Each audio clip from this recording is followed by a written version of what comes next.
Last episode में हमने देखा लुओ जेंग और उस मिस्टीरियस लड़की के साथ एक जगह आ चुका था जहाँ पर उसका सामने एक लड़की सी होती है जो कि लुओ जेंग से जिद करने लगती है कि वो भी उसके साथ ट्रेजर हंट करने के लिए जाने चाहती है, लेकिन लुओ जेंग ने ऐसे के लिए मना कर दिया था, जिस वजह से उस लड़की को काफी गुस्सा आ गया होता है। लेकिन वो लड़की वहाँ पर रुक कर लुओ जेंग का इंतजार करना चाहती थी ताकि लुओ जेंग जैसे कोई ट्रेजर लेके आए तो वो उसे मार कर उसके ट्रेजर को हासिल कर सके। जिसके बाद लुओ जेंग को रेड दिखता है। अब रेड लुओ जेंग से शर्त लगाता है कौन सबसे ऊपर जाता है। अब इसके लिए लुओ जेंग भी तैयार हो चुका था। जिसके बाद रेड लुओ जेंग से पहले आकर इस कंपटीशन को जीत लिया था, लेकिन तभी वहाँ पर काफी सारे पपेट ने आकर रेड और लुओ जेंग पे हमला कर दिया होता है। अब ये देख कर तो रेड काफी परेशान हो गया होता है। वहाँ पर लुओ जेंग ने काफी सारे पपेट पे हमला करके उसे घायल करके चकनाचूर कर दिया था, जिस वजह से रेड और भी घबरा गया होता है। लुओ जेंग ने जो पपेट तोड़ा था वो उसके काफी सारे पार्ट आकर लुओ जेंग पे हमला कर दिया था। अब इसके आगे से ये पार्ट स्टार्ट होता है। अब इस पार्ट के स्टार्टिंग में हम देखते हैं लुओ जेंग उन सभी पपेट के हमले को डॉज करते हुए अपनी तलवार टेक्निक का इस्तेमाल करते हुए उन सभी पपेट पे हमला कर रहा था, लेकिन वो सभी पहले से चकनाचूर हो चुके थे, जिस वजह से वो लुओ जेंग का किसी भी हमले पे उसका कोई भी असर नहीं होता। अब इस वजह से लुओ जेंग परेशान हो गया होता है। लुओ जेंग काफी सारे पत्थरों पे जंप करते हुए आगे की तरफ बढ़ रहा था ताकि किसी तरह वो इन सभी पपेट से बच सके। लुओ जेंग उन सभी के हमले को नालीफाई करते हुए आगे की तरफ लगातार बढ़ रहा होता है, लेकिन तभी हम देखते हैं वहाँ पर लुओ जेंग के सामने तभी एक ब्लास्ट होता है, जिस वजह से लुओ जेंग बचने के चक्कर में पीछे हट जाता है। अब इस वजह से थोड़ा सा वो इंजर्ड हो गया था। दूसरी तरफ लुओ जेंग की ऐसे स्किलों को देखने के बाद रेड पूरी तरह से हैरान हो गया होता है, क्योंकि रेड यहाँ पर लुओ जेंग से काफी पावरफुल था, जिसके बाद वो यहाँ पर दो पपेट भी नहीं संभाल पा रहा है। लेकिन जबकि लुओ जेंग उससे कमजोर है, लेकिन वो तब भी 8 पपेट को अकेले ही निपटा चुका है और अब भी लुओ जेंग उन सभी पपेट का सामना कर रहा है। ये सब देखकर उसे काफी गुस्सा भी आ रहा होता है, क्योंकि लुओ जेंग की पावर उससे कम थी, लेकिन इसके बावजूद भी लुओ जेंग काफी बहादुरी से उन सभी पपेट का सामना कर रहा होता है। लेकिन तभी रेड ने मौका देखकर लुओ जेंग पे हमला कर दिया। अब दूसरी तरफ लुओ जेंग अपनी तरफ रेड की नाइफ को आते हुए देखकर हैरान हो चुका था। उसे ऐसा लग रहा था कि रेड उसे यहाँ पर मारना चाहता है, लेकिन ऐसा कुछ नहीं होता। हम देखते हैं लुओ जेंग के पीछे एक पपेट के हाथ था जो कि अपनी तलवार की मदद से लुओ जेंग को यहाँ खत्म करना चाहता था, लेकिन हम देखते हैं रेड की नाइफ आते हुए उस तलवार को रोक देती है। लेकिन दूसरी तरफ रेड से लड़ रहा पपेट मौका देखकर रेड पे हमला कर देता है। अब इस वजह से रेड वहाँ पर घायल हो गया होता है। लेकिन तभी हम देखते हैं वहाँ पर जितने भी लुओ जेंग ने वहाँ पर जितने भी पपेट को मारा था उन सभी के पार्ट एक पपेट के अंदर ज्वाइंट होने लगता है, उन सभी के अंदर कंबाइन होकर वो सभी बड़ा सा पपेट बन जाता है और वो पिछली बार से ज्यादा संख्या में थे, जिस वजह से लुओ जेंग और रेड काफी घबरा गए होते हैं। उन्हें बिल्कुल भी समझ में नहीं आ रहा होता है जब ये खत्म हो ही नहीं सकते तो हम इसे कैसे खत्म करेंगे। अब लुओ जेंग और रेड ये प्लानिंग कर रहे थे अब यहाँ से वो सब कैसे निकलेंगे, क्योंकि अगर उन्होंने जल्दी कुछ नहीं किया तो वो सब यहाँ पर जरूर मारे जाएंगे, जिस वजह से वो सब परेशान होते हैं। तभी लुओ जेंग रेड से कहता है मैं तुम्हें सिल्वर बॉक्स की तरफ फेंक दूंगा, जिसके बाद तुम्हें सिल्वर बॉक्स को लेके आना होगा। अब यह सुनकर रेड भी इसके लिए तैयार हो जाता है, क्योंकि उन्हें कुछ भी करके सिल्वर बॉक्स तो चाहिए ही था। अब मौका देखते ही लुओ जेंग ने रेड को पकड़ते हुए उसके हाथों से सिल्वर बॉक्स की तरफ फेंक दिया होता है। हम देखते हैं रेड वहाँ पर सिल्वर बॉक्स के पास लैंड हो गया था, जिसके बाद हम देखते हैं अब इस वजह से सभी पपेट काफी गुस्से में आ चुके थे। अब वो लुओ जेंग पे हमला करने के लिए उसकी तरफ आगे बढ़ने लगते हैं ताकि वो सभी लुओ जेंग को खत्म कर सके, जिसके बाद वो मौका देखकर वो रेड को भी खत्म कर देंगे। अब इसी प्लानिंग के साथ वो सभी पपेट लुओ जेंग को मारने के लिए उसकी तरफ बढ़ रहे थे। अब लुओ जेंग कुछ सोचते हुए कहता है तुम सभी ने मुझे इसके लिए मजबूर किया। ये कहते हुए उसने अपनी लाइटनिंग पावर की मदद से उन सभी पपेट पे हमला कर दिया, जिस वजह से हम देखते हैं धरती में काफी बड़े बड़े दरार आने लग गए थे। अब इस वजह से वो सभी पपेट एक झटके में चकनाचूर होकर नीचे गिर जाते हैं। फिर दूसरी तरफ हमारा सीन शिफ्ट होकर रेड पे आ गया, जो कि लुओ जेंग को चिढ़ाते हुए उससे कहता है तुम कुछ भी कर लो लेकिन तुमने इस कंपटीशन को हार चुके हो, जिस वजह से यह सिल्वर बॉक्स मेरा हुआ। वो ऐसे करते हुए लुओ जेंग को चिढ़ाने की कोशिश कर रहा था। अब रेड की बच्चों वाली हरकत को देखकर लुओ जेंग अपने सर को ना में हिलाता है जैसे कि इसका कुछ नहीं हो सकता, लेकिन दूसरी तरफ रेड को इस बात का अंदाजा नहीं था कि सबसे बड़ी मुसीबत तो भी बची हुई है। इन सभी बातों से अनजान रेड उन सिल्वर बॉक्स को हासिल करने के लिए आगे की तरफ बढ़ रहा था, लेकिन तभी हम देखते हैं वहाँ पर एक सील अपेयर होकर रेड को आगे बढ़ने से रोक देता है, जिस वजह से हम देखते हैं उस सिल्वर बॉक्स के अंदर जो डायमंड लगा हुआ था वो ग्लो करता है। अब उसके ग्लो करते ही वहाँ पर लुओ जेंग ने जितने पपेट को मारा था वो सभी वापस जो कंबाइन होने लग गए थे और इस बार उनकी पावर पहले से भी काफी बढ़ गई होती है, जिस वजह से इस बार लुओ जेंग को भी इनका सामना करने में थोड़ी बहुत मुश्किलों का सामना करना पड़ेगा। अब ये देखते ही लुओ जेंग उन सभी से लड़ने के लिए तैयार हो गया। लुओ जेंग अपने नाइफ को ऑपरेट करते हुए उन सभी से लड़ रहा था। हम देखते हैं इस बार भी वो सभी पपेट लुओ जेंग का सामना नहीं कर पा रहे थे, जिस वजह से उन्हें काफी गुस्सा आ रहा होता है। लेकिन लुओ जेंग उन सभी पपेट पे जितना भी हमला करता वो सभी चकनाचूर तो हो जाते, लेकिन वो सभी फिर से कंबाइन होकर उनकी पावर बढ़ जाती। अब इस वजह से लुओ जेंग भी परेशान होता है। दूसरी तरफ हमारा सिंसिप्टो को रेड पे आ गया, जो कि अभी उस सील को ब्रेक करने की कोशिश कर रहा था ताकि वो किसी भी तरह से उस हीरे को तोड़ सके, जिसके बाद ये सभी पपेट अपने आप खत्म हो जाएंगे, क्योंकि इस हीरे से ये सभी पपेट अपने आप को रिइंकार्नेट कर रहे थे।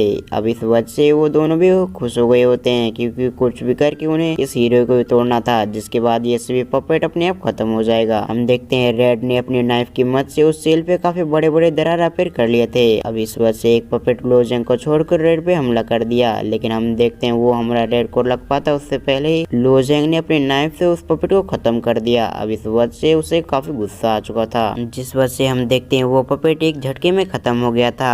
अब इस वजह से वो पपेट भी काफी गुस्से में होता है, लेकिन हम देखते हैं कुछ ही समय के अंदर वो पपेट अपने आप को रिइंकार्नेट कर लिया। अब ये देखकर लुओ जेंग रेड को गाली देते हुए इससे कहता है जल्दी करो, मेरी स्पीच पावर भी खत्म हो रही है। अब लुओ जेंग की ऐसी बातें सुनकर रेड भी वहाँ पर नर्वस हो गया होता है, इसलिए वो जल्दी से उस सील को ब्रेक करने की कोशिश करने लगा। कुछ समय के अंदर रेड की मेहनत ने रंग ला दिया। हम देखते हैं वो सील भी ब्रेक हो गया होता है। अब इस वजह से वो दोनों भी खुश हो गए थे, क्योंकि वो सील ब्रेक होते ही हम देखते हैं वहाँ पर जितने पपेट थे वो सभी वापस रिइंकार्नेट नहीं हो रहे होते हैं। अब इस वजह से उनकी मुसीबत कम हो गई थी। लेकिन दूसरी तरफ लुओ जेंग, जिसकी एनर्जी की कमी होने की वजह से वहाँ पर बेहोश होने लगता है, क्योंकि यहाँ पर उसने काफी सारे पपेट से लड़ रहा था, जिस वजह से उसकी एनर्जी खत्म हो चुकी थी। अब लुओ जेंग की ऐसी हालत देखकर रेड नाटक करते हुए वहाँ से लुओ जेंग से कहता है, अब लुओ जेंग तुमने मेरे लिए यहाँ पर अपने आप को सेक्रीफाइस कर लिया, अब मैं इस बक्स का क्या करूंगा। ये सब सोचते हुए वो काफी मन में मुस्कुरा रहा था। अब उसकी ऐसी बातें सुनकर लुओ जेंग अपनी एक आंख खुलते हुए रेड से कहता है, ऐसा मैं नहीं होने दूंगा, क्योंकि तुमने कहा था जो भी इस पपेट को खत्म करेगा वही सिल्वर बॉक्स को लेगा, जिस वजह से इसे मैंने खत्म किया है, इस वजह से ये सभी मेरा हुआ। अब यह सुनकर रेड थोड़ा सा निराश होते हुए उससे कहता है ठीक है। अब रेड की बातें सुनकर उसकी शक्ल देखकर रेड को हंसी आ रही थी, जिसके बाद वहाँ से रेड जाते हुए लुओ जेंग से कहता है ठीक है तुम रख लो, मैं यहाँ से चलता हूँ, मुझे दूसरे भी ट्रेजर को लेना होगा, क्योंकि जब यह तुम्हारा सिल्वर बॉक्स हो चुका है तो मुझे भी तो कुछ चाहिए होगा। ये कहते हुए रेड वहाँ से निकल गया, जिसके बाद हमारा सिंसिप्टो कर लुओ जेंग पे आ गया, जो कि अपनी पावर का इस्तेमाल करते हुए उस सिल्वर बॉक्स को ओपन करता है, जिस वजह से हम देखते हैं उस सिल्वर बॉक्स के अंदर एक खतरनाक टेक्निक थी। अब वो टेक्निक को देखकर लुओ जेंग भी खुश हो गया था, क्योंकि अगर इस टेक्निक को लुओ जेंग ने समझ लिया तो वो मृत्यु और जीवन से ऊपर आ जाएगा, यानी कि कई गुना ऊपर। अब इस वजह से लुओ जेंग खुश हो चुका था। अब इस पावर का इस्तेमाल करते हुए लुओ जेंग क्या कर सकता है ये तो हमें आने वाले एपिसोड में पता चलेगा। अभी के लिए लुओ जेंग उस टेक्निक को देखकर मन मुस्कुराने लगता है, क्योंकि उसे पता था कि ये टेक्निक कितनी काम की है। लुओ जेंग से हमें यहाँ पर पता चलता है यहाँ पर अगर लुओ जेंग कभी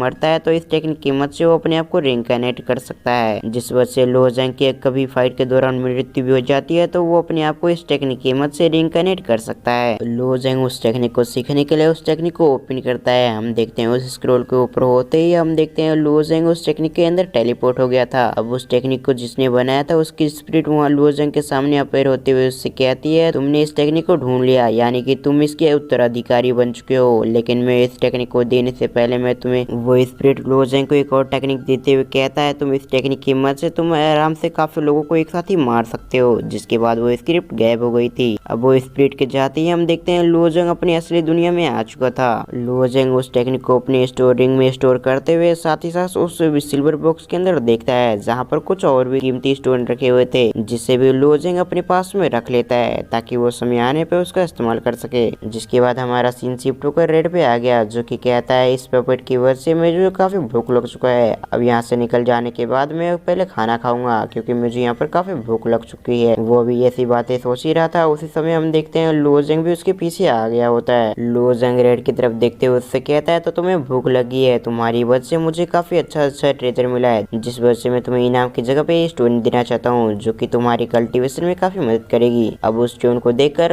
रेड काफी हैरान हो गया था। वो लुओ ज़ेंग की तरफ देखते हुए कहता है, क्या तुम इसे मुझे दे सकते हो? अब ये सुनते ही लुओ ज़ेंग हंसते हुए कहता है, हाँ, तुम्हारी वजह से मुझे सिल्वर बॉक्स मिला है, जिस वजह से मैं तुम्हें दे रहा हूँ। ये कहते हुए लुओ ज़ेंग ने रेड को वो स्टोन दे दिया। रेड ने और सामान गुजारते हुए उस स्टोन को एब्जॉर्ब कर लिया। हम देखते हैं उसके एब्जॉर्ब करते हुए उसके शरीर से एक खतरनाक एनर्जी निकलने लगी। अब उसकी ऐसी पावर देखकर लुओ ज़ेंग भी हैरान हो गया होता है। लुओ ज़ेंग भी दूसरे स्टोन को अपने अंदर एब्जॉर्ब कर लेता है, जिस वजह से लुओ ज़ेंग की पावर भी बढ़ रही थी। अब कुछ समय के अंदर उन दोनों की एनर्जी रिकवर हो गई थी, जिस वजह से वो सभी पहले से भी काफी ज्यादा हेल्दी महसूस कर पा रहे थे। अब अपनी एनर्जी को रिस्टोर करने के बाद वो दोनों आगे बढ़ जाते हैं। हमारा सीन चेंज होकर उस बच्ची पे आ गया, जो कि पिछले एपिसोड में लुओ ज़ेंग से काफी ज्यादा रिक्वेस्ट कर रही थी ताकि वो भी लुओ ज़ेंग के साथ आगे जा सके, लेकिन लुओ ज़ेंग ने उसे नहीं लिया था। हम देखते हैं उसका नाम जावी था। जावी अपनी पावर का इस्तेमाल करते हुए वहाँ पर जितने भी लोगों को था उसे मार रही थी ताकि वो उन सभी का ट्रेजर हासिल कर सके। ऐसे करते हुए जावी सभी का ट्रेजर हासिल कर रही थी। अब जावी की इसी पावर को देखकर लुओ ज़ेंग और रेड मन मन मुस्कुराने लगते हैं। लुओ ज़ेंग कहता है, अच्छा हुआ मैंने इसे अपने साथ नहीं लिया, नहीं तो ये लड़की भी इन लोगों के जैसा मेरा हाल करता। ये सब सोचते हुए रेड कुछ सोचने लगता है। तभी रेड लुओ ज़ेंग से कहता है, चलो हम भी इसका परीक्षा लेते हैं, क्या ये लड़की हमसे भी हमारे ट्रेजर को छीनने की कोशिश करती है या फिर नहीं। अब रेड कैसे कहती है, हमारा सीन चेंज हो गया। हम रेड और लुओ ज़ेंग को देखते हैं जो कि आगे की तरफ बढ़ रहे थे। अब उन दोनों को आते हुए देख जावी भी खुश हो गई थी। वो समझ चुकी थी कि लुओ ज़ेंग ने सिल्वर बॉक्स को हासिल कर लिया है, जिस वजह से वो अपने किसी ट्रेजर का इस्तेमाल करते हुए वहाँ पर एक फॉर्मेशन को क्रिएट करने लग गई थी, जिस वजह से हम देखते हैं रेड और लुओ ज़ेंग के आजू बाजू एक सील ओपेयर हो गया था, जिसके अंदर से निकलने में लुओ ज़ेंग को काफी मुश्किलों का सामना करना पड़ेगा। जावी लुओ ज़ेंग और रेड से कहती है, तुम अगर मुझे सिल्वर बॉक्स नहीं देते हो तो मैं तुम दोनों को खा जाऊंगी, जिस वजह से तुम मुझे सिल्वर बॉक्स के साथ साथ तुम्हारे पास जो भी ट्रेजर हो वो मुझे दे दो ताकि मैं तुम्हें छोड़ सकूं। अब ये सुनते ही वो दोनों घबरा गए थे। अब इसी सीन के साथ हमारा ये एपिसोड यहाँ पर एंड होता है। अब अगर आपको एक्सप्लेनेशन अच्छा लगा तो वीडियो को लाइक करके चैनल को सब्सक्राइब कर लें और साथ ही साथ बेल आइकन को प्रेस करना ना भूलें। तो मैं मिलता हूँ किसी और वीडियो में, जब तक के लिए थैंक्स फॉर वॉचिंग। और अगर आपने लास्ट पार्ट नहीं देखा तो जाकर देख सकते हो, आई बटन पे लिंक मिल रहा होगा।